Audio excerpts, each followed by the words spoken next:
ना तुम दवाई खा के सो ही जाओ, तुमसे तो बात करना ही बेकार है। हर वक्त शक्ल पे ऐसे 12 बजे रहते हैं। औलाद है मेरी, सोच समझ के शादी करूंगी उसकी अब्बा।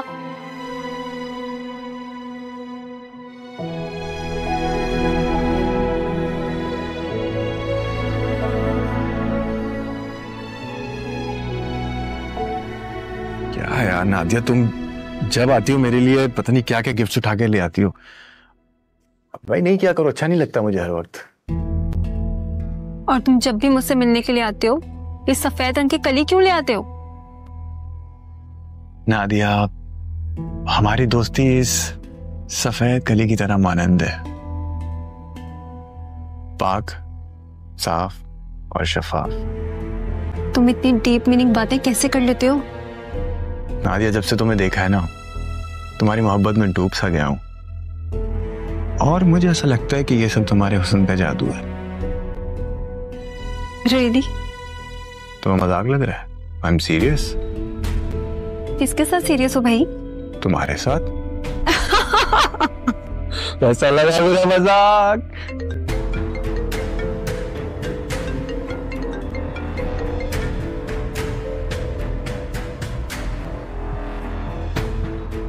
मुनव्वर बेटा, बच के निकल जा। जितना फायदा इसने देना था दे दिया, वरना ये भी रक्षी बन जाएगी।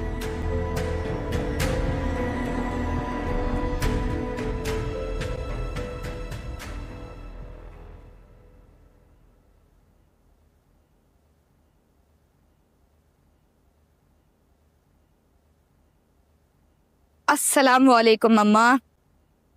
अरे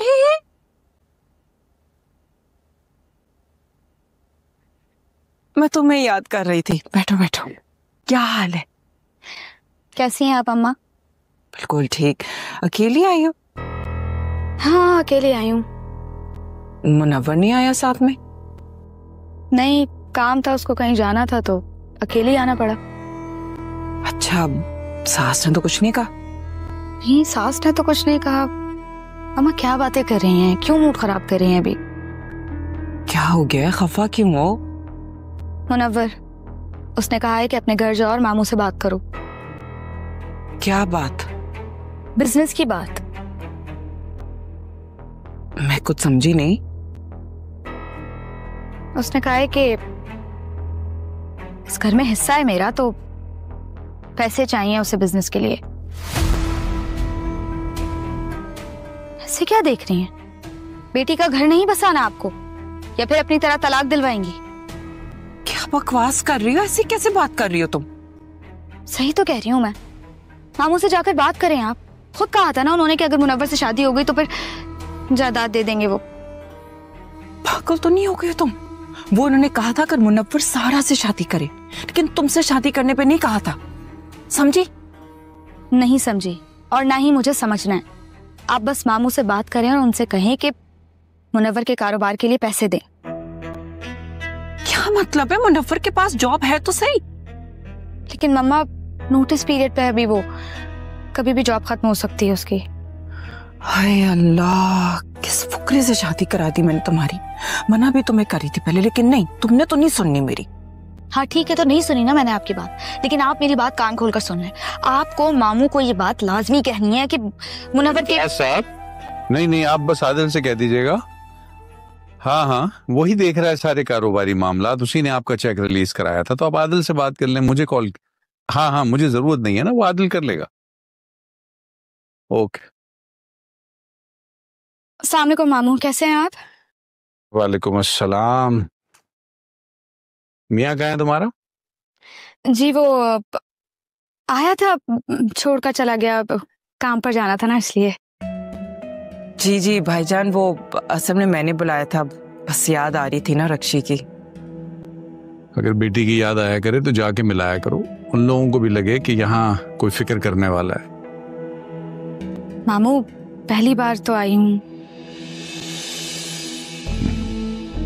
मैंने तो एक बात कहनी थी बेटा, वो बता दी, आगे तुम लोग जैसे बेहतर समझो। जी मामू, आप बिल्कुल ठीक कह रहे हैं। मुझे एक्चुअली आपसे कुछ बात करनी थी। वो भाईजान, वो मेरा दिल उदास हो रहा था, आइंदा ख्याल रखूंगी।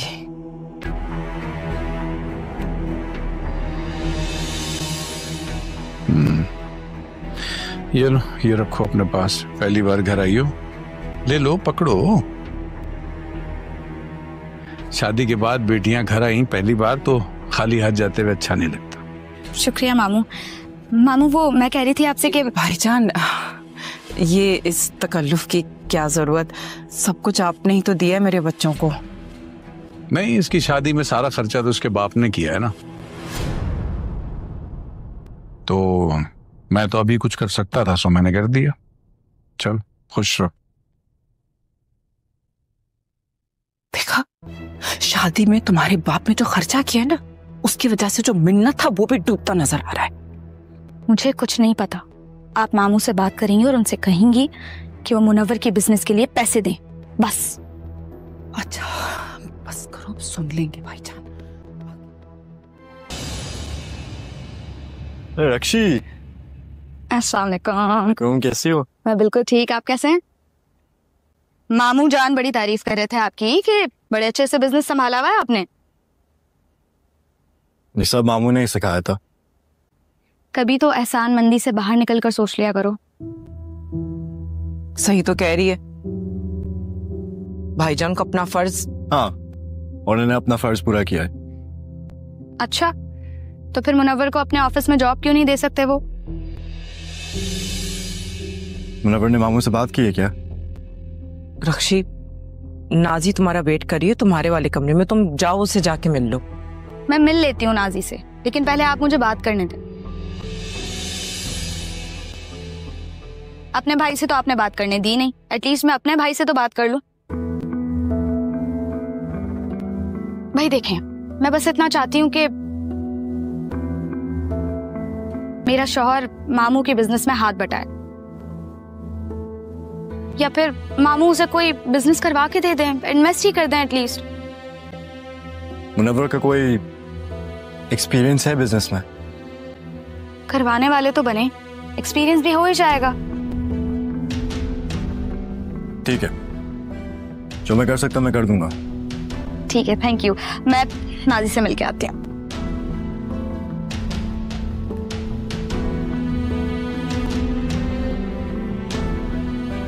ये मुनव्वर ने रक्षी को बोला है बोलने के लिए। अरे नहीं, मैंने कहा था। मुनव्वर एक मामूली सी नौकरी करता है, और नौकरी वाले की क्या जिंदगी होती है। मैंने ही कहा था कि मैं भाईजान से बात करूंगी, कुछ सेटअप करा दूंगी इसके लिए। आपने ये बोला था? मैंने ही कहा है, और किसने? ठीक है, आप मामू से मत बात करें। मैं देख लेता हूं कि छोटा मोटा बिजनेस उसके लिए सेटअप कर लूं।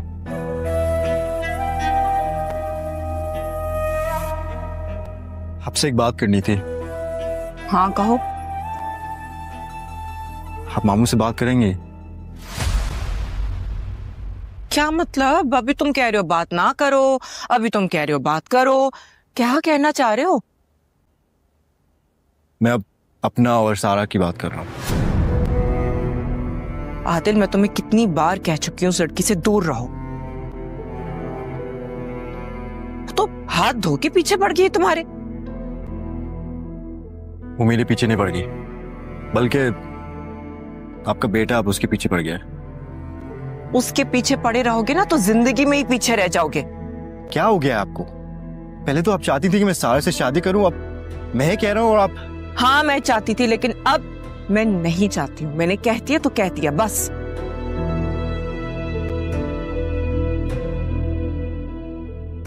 आप चाहती हैं कि मैं रक्षी का काम कर लूं ना? तुम क्या अपनी माँ को ब्लैकमेल कर रहे हो?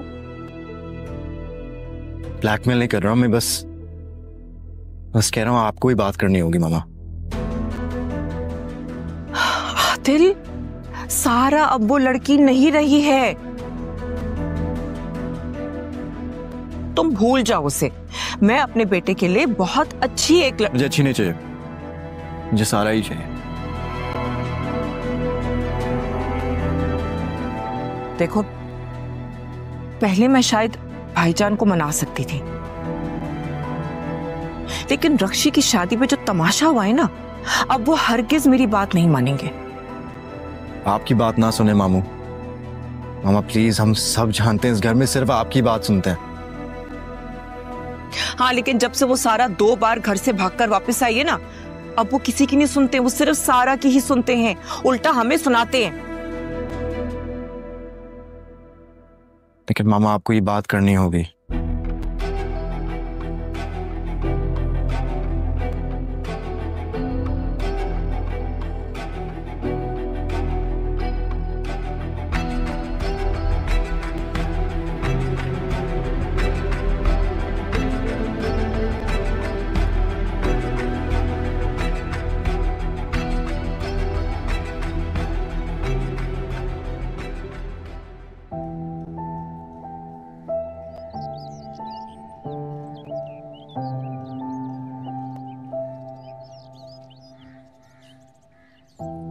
तुम यहाँ बैठी हो, मैं तुम्हें सारे घर में ढूंढ रही हूँ। मैं तो यही हूँ, मैंने कहाँ जाना है? कहाँ जाना है? एक दिन तो जाओगी ना ससुराल। क्या? ससुराल शादी करके। मेरी शादी? हाँ, क्योंकि पेपर्स तो नहीं देने ना तुमने। नहीं देने, मैं देने हैं? मैं दे दूंगी पेपर्स। दे दोगी? शादी से भागने का वैसे अच्छा बहाना है। एक ना एक दिन तो शादी करनी है ना सरमद के साथ। सरमद? हाँ, बस बहुत हो गया जी के हमारी के भी मैं कराची जाऊंगी। ये लोग मुझसे बहुत प्यार करते हैं, लेकिन मैं आदिल की मोहब्बत को ऐसे नहीं छोड़ सकती।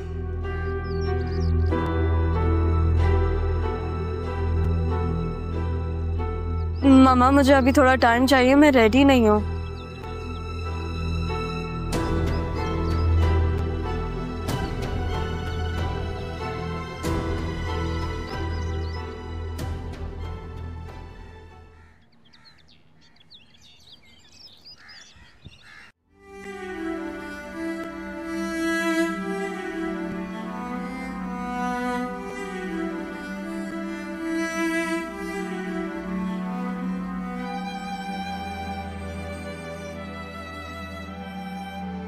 तो क्या सोचा? किस चीज के लिए? मेरी मोहब्बत के जवाब। मोहब्बत बहुत फजूल काम है। तुम्हें लगता है मोहब्बत करना फजूल काम है? और फजूल के साथ साथ मुझे ये भी लगता है कि मोहब्बत फारिक लोग करते हैं, जिनके पास कोई काम नहीं होता ना, वो 2-4 मोहब्बत की बातें करते हैं, और फिर जब उनके पास मसरूफियत आ जाती है तो फिर वो काम का बहाना करते हैं। मुझे तुमसे शादी करनी है। क्या? तो मैं मुझसे क्यों शादी करनी है? मेरे ऊपर कोई पड़ लगे हुए हैं क्या? तुम्हें लगता है मोहब्बत फारिक लोगों का काम होता है, और खुद शादी के लिए पड़ लगा दिए। तुम चाहती क्या हो? तुम मेरा साथ दोगे? हाँ, हमेशा के लिए। हाँ, तो फिर मुझे वक्त भी चाहिए। 10 मिनट सोचने के लिए ठीक है? कुछ दिनों के लिए इस बारे में तुम कुछ मत कहना, एटलीस्ट जब तक मैं तुम्हारे पास आके इस बारे में बात ना करूं। ऐसे थोड़े दिनों के लिए सुकून तो होगा। तुम रक्षी से मिली हो? रक्षी आ गई है घर? थोड़ी देर पहले आई थी, मुझे लग रहा था कि तुम मिल चुकी होगी। अभी घर पे ही है ना, थोड़ी देर में मिल लूंगी।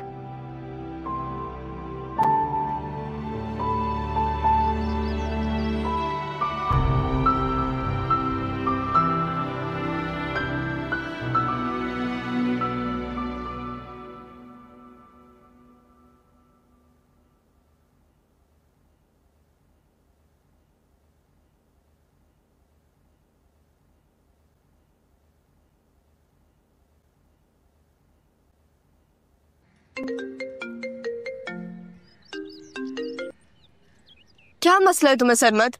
इतनी सारी कॉल्स कर रहे हो तुम। Is everything okay? तुम्हें इतनी कॉल्स की, तुम फोन क्यों नहीं उठा रही थी मेरा? यार वो मैं आ रही थी, और तुम्हें सब्र नहीं है? वैसे भी बंदा कभी बिजी भी हो सकता है। बंदा बिजी हो सकता है, बंदी नहीं। बंदी बनो ज़रा पहले। और वैसे मैं एक चीज सोच रहा था, ये जो सारा है वो किसी गैंग की बंदी तो नहीं है? सारा और गैंग, जिस गैंग की वो मेंबर होगी ना, उस गैंग की सरदार हूं मैं। यार फिर तो जो उसका कैरेक्टर है ना बहुत ही ऑफ है, बात बात पे घबरा जाती है वो। हाँ तो सर मैं तुम ये बात भी समझो कि उसका ब्रॉटअप वैसे नहीं हुआ जैसे हमारा हुआ है। घबरा जाती है वो बेचारी, अब क्या कर सकते हैं। वैसे उन लोगों को तुम पे शक नहीं हुआ? किस बारे में? यही कि तुम सारा नहीं हो। तुम उसकी फिक्र मत करो, तुम वहां पे सारे घर वालों का ध्यान रखो, उनको कोई शक ना हो कि वो ज़ारा नहीं है, ठीक है? और प्लीज सारा के साथ प्यार मोहब्बत से रहना, उसको अच्छे से ट्रीट करना। मुझे प्यार मोहब्बत है ना उसके साथ नहीं, तुम्हारे साथ रहना है, बिकॉज़ आई लव यू। मुझे तुमसे शादी करनी है।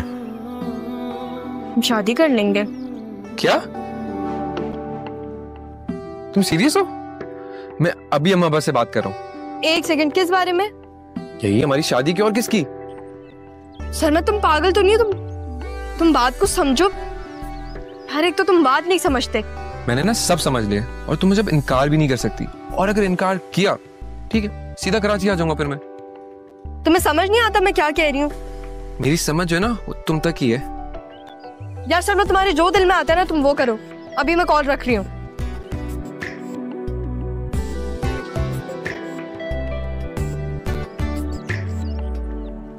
लगता है लड़की शर्मा गई यार। ज़ारा भी ना, काश मैं वहां तो उसे देख सकता शर्माते हुए, कैसी लगती वो।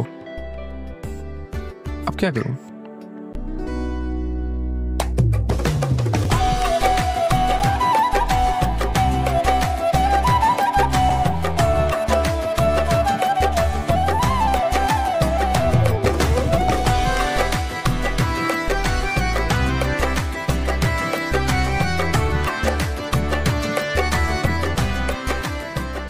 सरमत, जी माँ।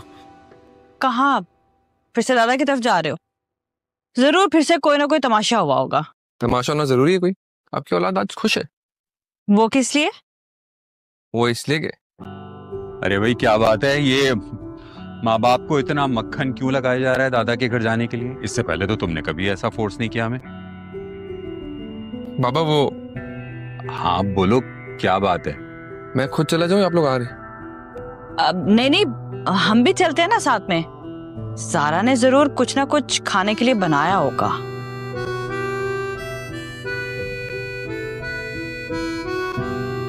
ऐसे क्यों देख रहे हैं आप लोग? उस दिन उसने कितने अच्छे पराठे बनाए थे। और वैसे भी नूरा की बहन बता रही थी कि आजकल ज़ारा घर के कामों में ध्यान देने लगी है। कहीं शाजिया का शादी का इरादा तो नहीं?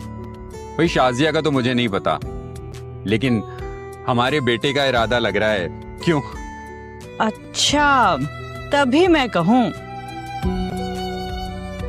बाप हूं तुम्हारा, अच्छी तरह जानता हूं कि औलाद क्या चाह रही है। आपकी औलाद इस वक्त शादी का लड्डू खाकर पछताना चाह रही है। कैसी बातें करी अम्मी? ऐसी कोई बात नहीं है। अब ये सब छोड़ो, ये बताओ जाना कब है? अभी चले? मतलब आप जब कहें, लेकिन अभी चलेंगे तो बेहतर होगा ना, मतलब जितना जल्दी उतना अच्छा। क्या ख्याल है मुसर्रत, अगर तुम फ्री हो तो चलते हैं? हाँ ठीक है, मैं बैग लेकर आती हूँ, आप लोग चलें गाड़ी में। चलो बस ठीक है, चलो आ जाओ भाई।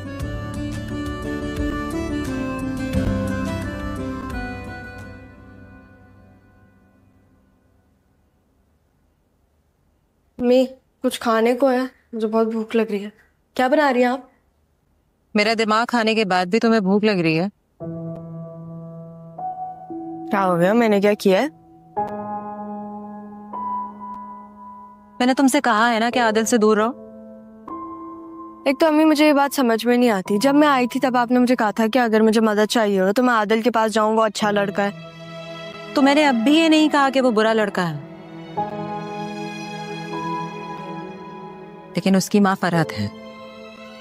ये बात आप मुझे बता रही हैं? मुझे तुम्हें एक बात बतानी है।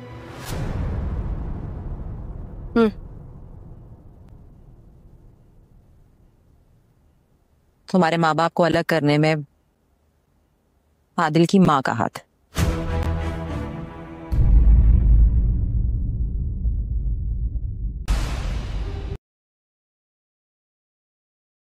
अगर तुमने एक और लफ्ज अपने मुंह से निकाला ना,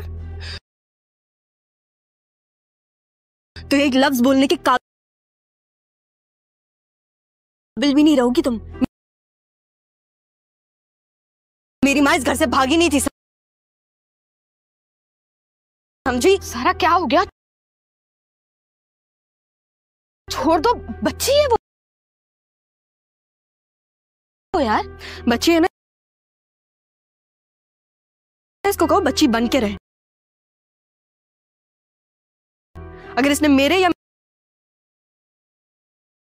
मेरी माँ के बारे में एक लफ्ज भी बोला ना, तो बोलने के काबिल क्या, सुनने के काबिल भी नहीं छोड़ूंगी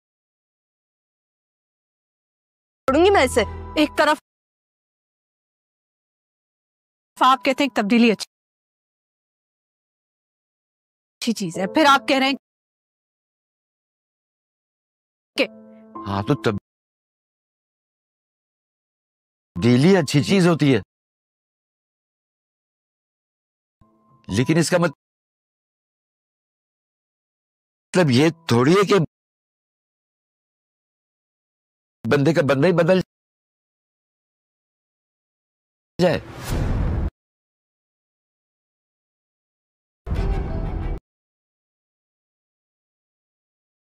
तुम्हारे पास ना सिर्फ 5 मिनट है। अगर तुम 5 मिनट में बाहर नहीं आई तो मैं जारा की दोस्त सारा से मिलने तुम्हारे घर के अंदर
ज्यादा इसको माना जाता है। That change in the protective layers, के तब्दीली प्रोटेक्टिव लेयर में ऑफ द अर्थ्स।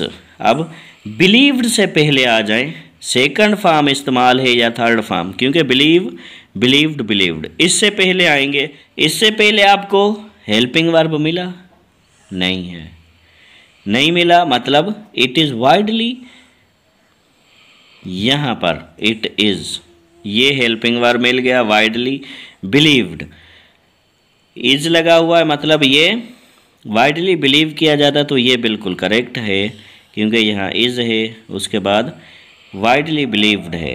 ये बात ऐसा ना सोचें कि इज जो है प्रेजेंट कंटिन्यूअस का हेल्पिंग वर्ब है, लेकिन ये बात सोचें, ये बात देखें कि अगर इस सेंटेंस की हम मीनिंग निकालते हैं तो उस हिसाब से इसकी मीनिंग क्लियर आ रही है, वो भी प्रेजेंट में। यहाँ पर प्रेजेंट की बात हो रही है, यहाँ पर भी प्रेजेंट की। सी में आएंगे, दैट चेंज, के जो तब्दील होती है। अब यहाँ पर गलती की गुंजाइश थोड़ी सी नज़र आ रही है, इम्कान आ रहा है थोड़ा सा नज़र। क्यों आ रहा है? इसलिए कि ये चेंज, अब चेंज इस्तेमाल मतलब ये प्रेजेंट इंडेफिनिट में लेके जा रहा है। अब इससे पहले आएंगे, सिंगुलर है, बात सिंगुलरिटी की हो रही है, मतलब ये क्लियर है। अगर यहाँ इट की जगह दीज होता, दोज होता, प्लूरल सब्जेक्ट होता, यहाँ चेंज आना चाहिए था। ये चेंज से इंडेफिनेट है, सब्जेक्ट सिंगुलर को शो कर रहा है। दैट चेंज, मतलब ये गलती भी नहीं है। अब ए भी गलती नहीं है, बी भी नहीं है, सी भी है, तो डेफिनेटली है डी गलती है। लेकिन हमें प्रूव करना होगा कि डी गलती क्यों है और कौन सा वर्ड है जिसकी वजह से डी गलत है। तो अब आगे आएंगे, change in the protective layers. जो चेंज होती है प्रोटेक्टिव लेयर में, उसके बाद हिफाजती तह में, ऑफ द अर्थ्स एटमॉस्फेयर, धरती की आब हवा में, मस्ट बी प्रोड्यूस, पकड़ा गया ना, पकड़ा गया, देखें तो मस्ट बी प्रोड्यूस, यहाँ पर मसला हो रहा है ना ठाकुर।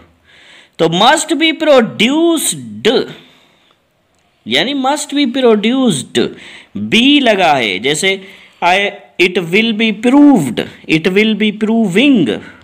बी के बाद या इंग फॉर्म लगाएं या बी के बाद थर्ड फॉर्म लगाएं। हमें कैसे पता चलेगा कि बी के बाद इंग फॉर्म लगानी है या बी के बाद थर्ड फॉर्म? ऊपर देखें, प्रेजेंट की बात हो रही है, इंग लगाएं। पास्ट की बात हो रही है, थर्ड फॉर्म लगाएं। अब ये देखिए, डॉक्टर्स आर ट्रीटिंग, डॉक्टर इलाज कर रहे हैं। नीचे it is widely believed, is है, मतलब अभी प्रेजेंट की बात है। चेंज तब्दील होती है, सारी की सारी प्रेजेंट की बात है, तो जाहिर सी बात है मस्ट बी प्रोड्यूसिंग, मतलब ये जो गलती पकड़ी गई, एरर डिटेक्शन, वो है नंबर 7 का डी। यहाँ पर मस्ट बी प्रोड्यूसिंग आना बहुत ज़रूरी है।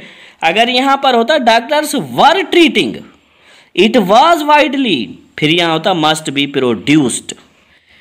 दोस्तों आपसे रिक्वेस्ट है, लाइक करना ना भूलिएगा। नंबर 8 है अभी 2, यहाँ टी डबल और 2। अब 2 का मतलब भी फ़कत, और एक है टू मच, बहुत ज़्यादा, बहुत भी है।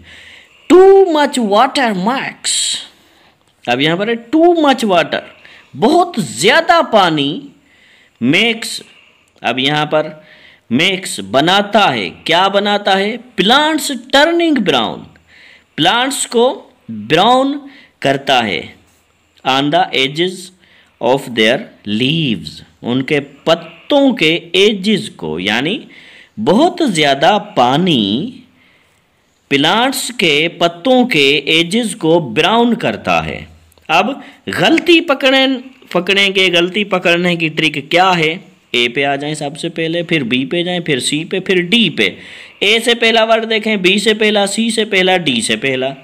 अब ए है, ए से पहला, पहले तो कुछ नहीं है, बाद का देख लो, टू मच, ये तो सेंटेंस है, अक्सर हम सुनते हैं, इट्स टू मच, मतलब ये गलत नहीं है। गलती होती तो कोई किसी ड्रामों या फिल्म में, आप अक्सर ड्रामाज में, फिल्म्स में देखते हैं, इट्स टू मच, तो वो ऐसे ना कहते। उसके बाद मतलब ये तो गलती नहीं है, आप भी इंग्लिश पढ़े हैं। वाटर मेक्स, यहाँ गलती हो सकती है, इससे पहले वाटर पानी सिंगुलर है, प्रेजेंट इंडेफिनिट टेंस है, एसीएस हाँ हैबिचुअल फॉर्म। अगर यहाँ वाटर्स होता या कोई प्लूरल सब्जेक्ट होता है, मेक्स होता, फिर हम कहते ये गलत है, लेकिन अभी हम कह सकते हैं गलत है। अभी हम नहीं कह सकते। क्यों नहीं कह सकते? क्योंकि ये प्रेजेंट इंडेफिनिट टेंस को शो कर रहा है और सब्जेक्ट सिंगुलर है। अफर्मेटिव सेंटेंस में ये जो वर्ब है इसमें एस या ईएस का इजाफा होगा। आगे चले सी पे भला, यहाँ तो हमने मिस्टेक नहीं पकड़ी, आगे चलें। प्लांट्स टर्निंग, इंग फॉर्म लगी है, इससे पहले भला प्लांट्स ये सब्जेक्ट है, टर्निंग हेल्पिंग वर्ब कहाँ गया, इज कहाँ गया, वेयर इज, ये प्रेजेंट की बात है। तो ये प्लांट्स टर्निंग ये कौन सी इंग्लिश गलती है ना दोस्तों, प्रेजेंट इंडेफिनिट का टेंस है तो प्लांट्स टर्निंग क्यों, यहाँ तो ये प्लूरल है, प्लांट्स टर्न होना चाहिए ना, plants turn brown on the edges of their leaves. There क्यों? क्योंकि ये प्लांट से प्लूरल है तो देयर आएगा। डी गलत नहीं है तो गलत क्या है, सी है। यहाँ टर्निंग की जगह आना चाहिए टर्न। दोस्तों उम्मीद करते हैं आपको समझ आई होगी आज की वीडियो। आप कमेंट सेक्शन में बताएं आपको ये वीडियो कैसी लगी, लाइक करें, अपने दोस्तों के साथ शेयर करें और अपने ने बात की थी कि पाकिस्तान और अफगानिस्तान के दरमियान कौन कौन सा मुआहदा हुआ है और वो एग्रीमेंट जो है ना वो किस डेट पे हुआ, उस एग्रीमेंट की क्या क्या शराइत थी, क्या क्या उसके जो है ना वो लॉज थे, रूल्स थे और उनको कितना जो है ना वो फॉलो किया गया। तो हमने लास्ट वीडियो में पढ़ा था पाक अफगानिस्तान के एग्रीमेंट के बारे में। आज हम देखते हैं कि वो रियलिटी क्या थी और उस पर इम्प्लीमेशन जो है ना वो कितनी की गई। तो सबसे पहले जो रियलिटी ऑफ एग्रीमेंट थी, what agreement says on paper, यानी पेपर पे जो एग्रीमेंट जो है वो साइन किया गया वो क्या था, उसकी कौन कौन सी कंडीशंस थी और क्या क्या जो है ना वो उसकी स्ट्रेटजीज थी, उन सब चीज़ों को हम देखते हैं। What agreement says on paper, तो sign in 2010 between Pakistan and Afghanistan, 2010 में पाकिस्तान और अफगानिस्तान के दरमियान ये एग्रीमेंट हुआ। Allow Afghan truck on go to import and export goods through Pakistan ports, यानी कि जो अफगान के ट्रक थे उनको अलाउ किया गया कि वो जो है ना वो पाकिस्तान अपनी गुड्स को जो है ना गुड्स एंड सर्विसेज को इम्पोर्ट भी कर सकते हैं, एक्सपोर्ट भी कर सकते हैं पाकिस्तान की जो है ना वो पोर्ट्स यूज़ करते हुए, पाकिस्तान की बंदरगाहें यूज़ करते हुए, जिसमें कराची और गवादर की बंदरगाहें सबसे ज़्यादा थी। तो इस एग्रीमेंट पे ये चीज़ साइन हुई कि उनको हम जो है ना वो इजाज़त देते हैं ताकि वो जाएँ और यूज़ करें। ठीक हो गया। उसके बाद हमारे पास ये था कि सेकंड चीज़ ये थी कि Afghan truck can go up to Wagah border near India to export goods but can't bring Indian goods back through Pakistan, यानी कि जो पाकिस्तान के जो अफगानिस्तान के ट्रक थे उनको अलाउ किया गया कि वो वाघा बॉर्डर पर जाएं। चूँकि वाघा बॉर्डर इंडिया के बिल्कुल करीब है तो वहाँ पे वाघा बॉर्डर पे जाके अपनी चीज़ें इंपोर्ट कर सकते हैं, बट इंडिया की कोई भी चीज़ वहाँ से लेकर नहीं आ सकते पाकिस्तान के रास्ते से। अगर उन्होंने इंडिया के साथ तिजारत करनी है तो वो अपना रास्ता कोई चूज़ करें, अपने रास्ते से, बेशक वो इंडिया से तिजारत करें, बट पाकिस्तान का रास्ता यूज़ करते हुए वो इंडिया से तिजारत नहीं कर सकते। उस टाइम ये चीज़ साइन की गई और अफगानिस्तान भी इस चीज़ पर जो है ना वो मान गया कि ठीक है हम ये काम करेंगे और हम इंडिया से कोई भी चीज़ पाकिस्तान में दोबारा वापस नहीं लेके आएंगे। उसके बाद फिर ये हो गया it aim to boost trade strategies and help light लोग अफगानिस्तान, यानी और इस जो ये जो मुआहदा किया गया इसका जो बेसिक मकसद था वो सिर्फ यही था कि दोनों कंट्रीज़ के दरमियान एक ट्रेडिंग अच्छी हो, दोनों कंट्रीज़ के ताल्लुकात अच्छे हो जाएं और जो अफगानिस्तान को एक दरिया की कमी थी, समंदर नहीं थे उनके पास तिजारत करने के लिए, तो वो समंदरों की कमी भी पूरी हो जाए ताकि वो पाकिस्तान के थ्रू जो है वो तिजारत कर सके। उसके बाद यहाँ पे जो रियलिटी हुई, अब ये चीज़ें तो साइन कर दी गई कि आपने ये करना है वो करना है, ठीक है। जो रियलिटी हुई, रियलिटी बेस पे बहुत सारी चीज़ें गलत हो गई, ठीक है। उसमें सबसे पहले चीज़ था लिमिटेड इम्प्लीमेशन। जो लिमिटेड इम्प्लीमेशन हुई उसमें सबसे चीज़ जो थी many times the rules in the agreement are not fully followed because of political tensions or poor coordination, कि बहुत बार ऐसा हुआ रूल्स को तोड़ दिया गया, रूल्स को फॉलो नहीं किया गया। यानी रूल्स कैसे तोड़े गए, इंडिया से बहुत सारी चीज़ें लाई गई, या फिर ऐसे हुआ कि स्मगलिंग वगैरह हो गई।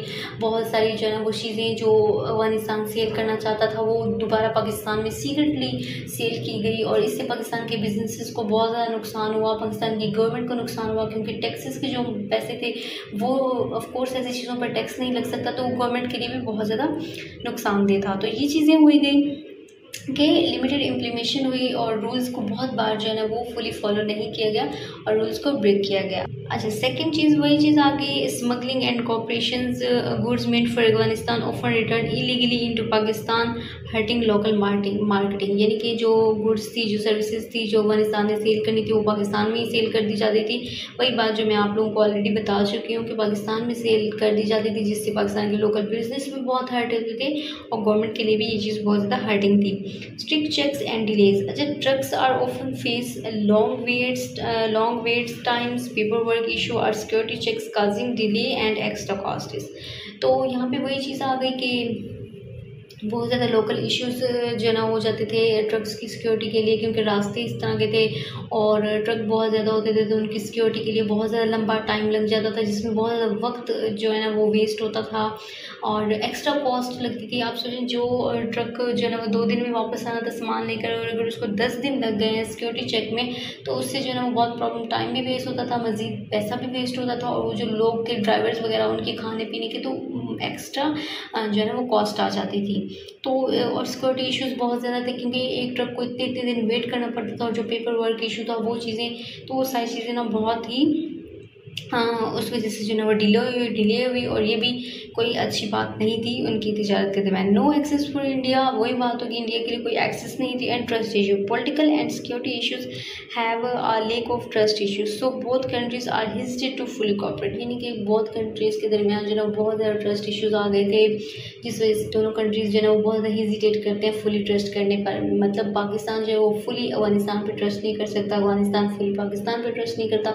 दोनों कंट्रीज़ के बहुत सारे ऐसे इश्यूज़ चले जिसकी वजह से वो दोनों एक दूसरे पर फुली ट्रस्ट नहीं कर सकते और हेजिटेट करते हैं, कोऑपरेट करते हुए हेजिटेट करते हैं बहुत सारे जो इश्यूज़ हैं उनकी वजह से। तो ये एग्रीमेंट्स थे कि किस तरह से जो है ना वो एग्रीमेंट किए गए, पेपर्स पे क्या चीज़ कही गई, लेकिन जब उनको फॉलो करने का टाइम आया, जब उनको करने का टाइम आया, तो वो बिल्कुल टोटली उन चीज़ों को ना वो चेंज किया गया, इम्प्लीमेशन नहीं हो सकी ठीक तरह से।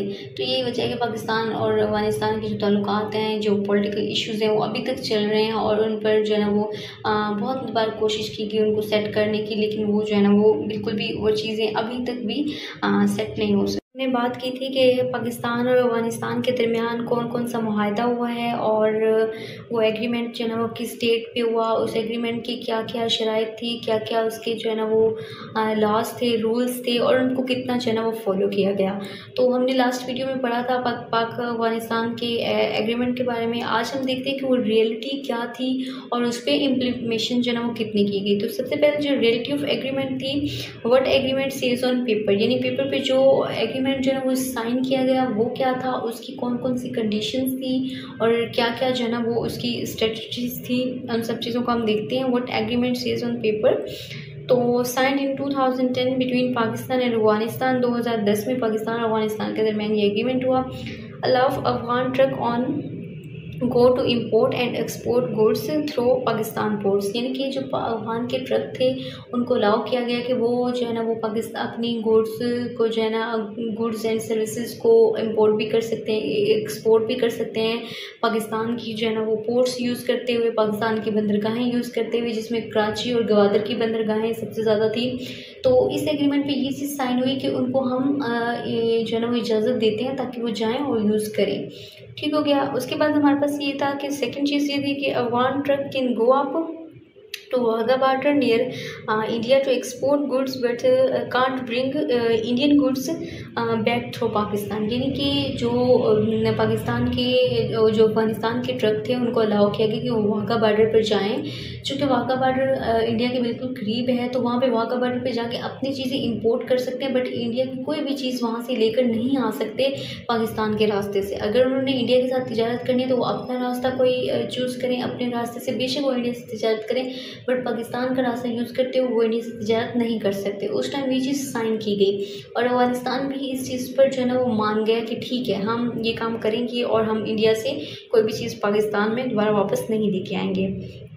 इसके बाद फिर ये हो गया, it aim to boost trade strategies and help light लोग अफगानिस्तान से। और ये जो मुआहदा किया गया, इसका जो बेसिक मकसद था वो सिर्फ यही था कि दोनों कंट्रीज़ के दरमियान एक ट्रेडिंग अच्छी हो, दोनों कंट्रीज़ के ताल्लुकात अच्छे हो जाएं। और जो अफगानिस्तान को एक दरिया की कमी थी, समंदर नहीं थे उनके पास तजारत करने के लिए, तो वो समंदरों की कमी भी पूरी हो जाए ताकि वो पाकिस्तान के थ्रू जो है वो तजारत कर सके।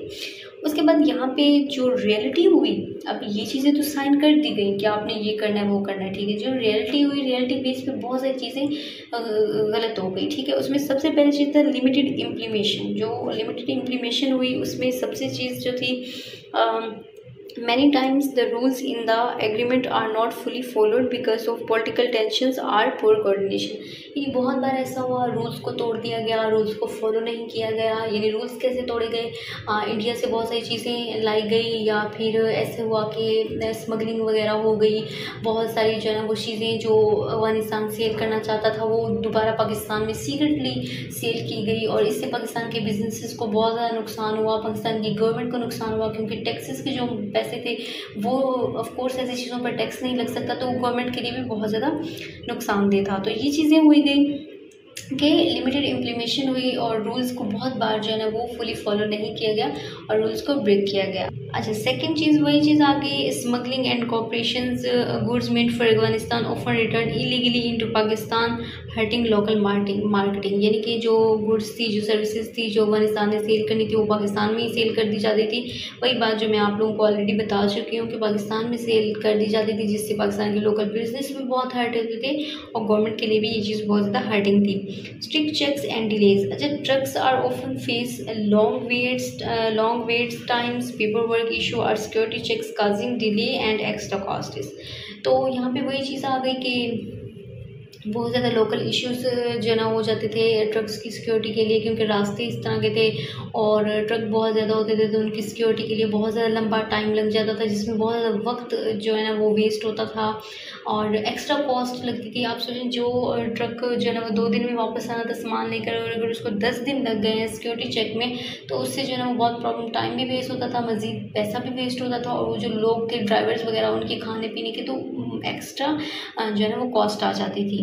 तो और सिक्योरिटी इश्यूज़ बहुत ज़्यादा थे, क्योंकि एक ट्रक को इतने इतने दिन वेट करना पड़ता था, और जो पेपर वर्क इशू था वो चीज़ें, तो वो सारी चीज़ें ना बहुत ही उस वजह से जो है ना वो डिले हुई और ये भी कोई अच्छी बात नहीं थी उनकी तिजारत के दरमियान। नो एक्सेस फॉर इंडिया, वही बात होगी, इंडिया के लिए कोई एक्सेस नहीं थी। And trust issue, political and security issues have a lack of trust issues, so both countries are hesitate to fully cooperate. यानी कि बोथ कंट्रीज़ के दरमियान जो है ना बहुत ज़्यादा ट्रस्ट इशूज़ आ गए थे, जिस वजह से दोनों कंट्रीज़ जो है ना वो बहुत ज़्यादा हेजिटेट करते हैं फुली ट्रस्ट करने पर। मतलब पाकिस्तान जो है वो फुली अफगानिस्तान पर ट्रस्ट नहीं कर सकता, अफगानिस्तान फुली पाकिस्तान पर ट्रस्ट नहीं करता। दोनों कंट्रीज़ के बहुत सारे ऐसे इश्यूज़ चले जिसकी वजह से वो दोनों एक दूसरे पर फुली ट्रस्ट नहीं कर सकते और हेजिटेट करते हैं, कोऑपरेट करते हुए हेजिटेट करते हैं बहुत सारे जो इश्यूज़ हैं उनकी वजह से। तो ये एग्रीमेंट्स थे कि किस तरह से जो है ना वो एग्रीमेंट किए गए, पेपर्स पे क्या चीज़ कही गई, लेकिन जब उनको फॉलो करने का टाइम आया, जब उनको करने का टाइम आया, तो वो बिल्कुल टोटली उन चीज़ों को ना वो चेंज किया गया, इम्प्लीमेशन नहीं हो सकी ठीक तरह से। तो यही वजह है कि पाकिस्तान और अफगानिस्तान के जो ताल्लुकात हैं, जो पॉलिटिकल इश्यूज़ हैं वो अभी तक चल रहे हैं और उन पर जो है ना वो बहुत बार कोशिश की गई उनको सेट करने की, लेकिन वो जो है ना वो बिल्कुल भी वो चीज़ें अभी तक भी सेट नहीं हो सकी।